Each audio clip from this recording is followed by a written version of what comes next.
بسم اللہ الرحمن الرحیم۔ عزیز دوستو السلام علیکم۔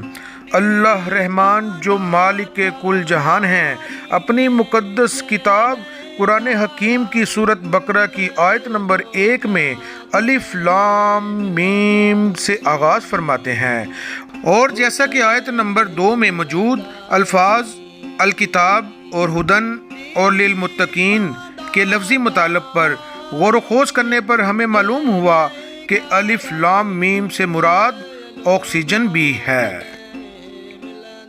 عزیز دوستو، اسی سورت کی آیت نمبر 7 میں اللہ رحیم فرماتے ہیں، اللہ نے مہر کر دی ہے ان کے دلوں پر اور ان کے کانوں پر، اور ان کی آنکھوں کے سامنے پردہ پڑ چکا ہے، اور ان کے لیے بہت بڑا عذاب ہے۔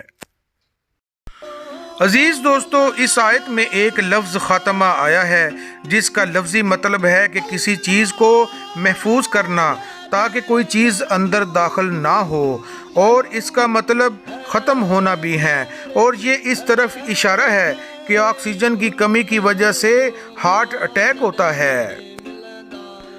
جدید علم کے مطابق ہارٹ اٹیک، جسے مائیوکارڈیل انفیکشن بھی کہتے ہیں، ایسی صورتحال ہے جس میں دل کو خون کی فراہمی اچانک اور شدید طور پر کم ہو جاتی ہے یا منقطع ہو جاتی ہے، اور دل کے عضلات آکسیجن کی کمی کی وجہ سے مر جاتے ہیں۔ خون میں کاربن مونو آکسائیڈ کی زہر کی وجہ سے یا پھیپھڑوں کے صحیح کام نہ کرنے کی وجہ سے آکسیجن کم ہو جاتی ہے، اس کی وجہ سے دل کے پٹھے درست انداز میں کام نہیں کرتے اور ہارٹ اٹیک ہو جاتا ہے۔ اسی طرح اس آیت میں ایک لفظ سمعہم آیا ہے جس کا مطلب ایک قوت کا نام جس کے ذریعے آوازوں کا ادراک ہوتا ہے کے بھی ہیں، اور یہ اس بات کی طرف اشارہ ہے کہ آکسیجن کی کمی کی وجہ سے سننے کی قوت ختم ہو جاتی ہے اور انسان بہرا ہو جاتا ہے۔ جدید علم کے مطابق کان میں انفیکشن اکثر نزلہ زکام یا فلو کے دوران شروع ہوتا ہے، اور وائرس ناک اور یوسٹا چین ٹیوب کے حصوں میں سوزش اور سوجن کر دیتے ہیں۔ ٹیوب کو کھلنے میں دشواری ہوتی ہے جس کی وجہ سے درمیانی کان میں آکسیجن کی کمی ہوتی ہے۔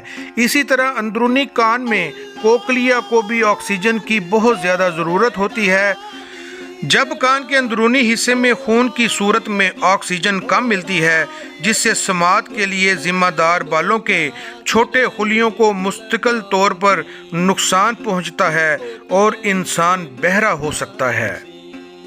عزیز دوستو، اسی طرح ایک لفظ البصر ہے جس کا مطلب آنکھ بھی ہے اور آنکھ کی بینائی بھی۔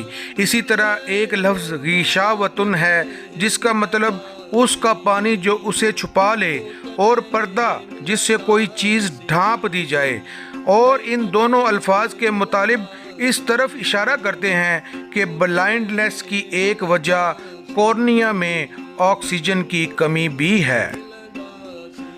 جدید علم کے مطابق اندھے پن کی ایک وجہ کورنیا میں آکسیجن کی کمی ہے۔ آکسیجن کی کمی سے آنکھوں کی بیماری کورنیل نیو ویسکولرائزیشن ہو جاتی ہے، جس سے کورنیا کے عضلات پر داغ اور سوزش ہوتی ہے، اور آئی سائٹ یا بصری تشخص کو نمایاں طور پر متاثر کرتی ہیں، اور ہر سال اس سے تقریباً 14 لاکھ لوگ متاثر ہوتے ہیں۔ آکسیجن کی کمی سے کورنیا ہائپوکسیا کی بیماری بھی ہوتی ہے، اور کورنیا آنکھ کی حفاظتی بیرونی تہہ ہے جو گندگی، جراثیم اور دیگر چیزوں سے آنکھ کو بچاتی ہے۔ چنانچہ عزیز دوستو، اس آیت کریمہ میں اللہ کریم دل، کان اور آنکھ کی بیماریوں کے متعلق بھی اپنے بندوں کو آگاہی فراہم کرتے ہیں۔ سبحان اللہ۔ عزیز دوستو، اسی آیت کریمہ میں دل اور کان، پھر دل اور آنکھ کا تعلق بھی ہمارے لیے مکمل طور پر نور ہدایت ہے۔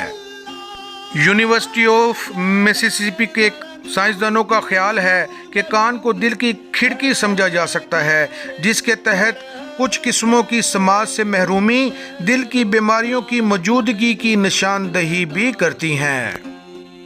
اسی طرح جن لوگوں کو دل کی بیماری ہوتی ہے ان میں بعض آنکھوں کے مسائل پیدا ہونے کا خطرہ بھی بہت زیادہ ہوتا ہے۔ بے شک اللہ کریم ہمارے سچے مالک ہیں اور قرآن حکیم سچی کتاب ہے، اور آخرت میں میدان محشر بھی سچ ہے، اور اچھے اعمال ہی میدان محشر میں ہمارے ساتھی ہوں گے۔ اللہ حافظ۔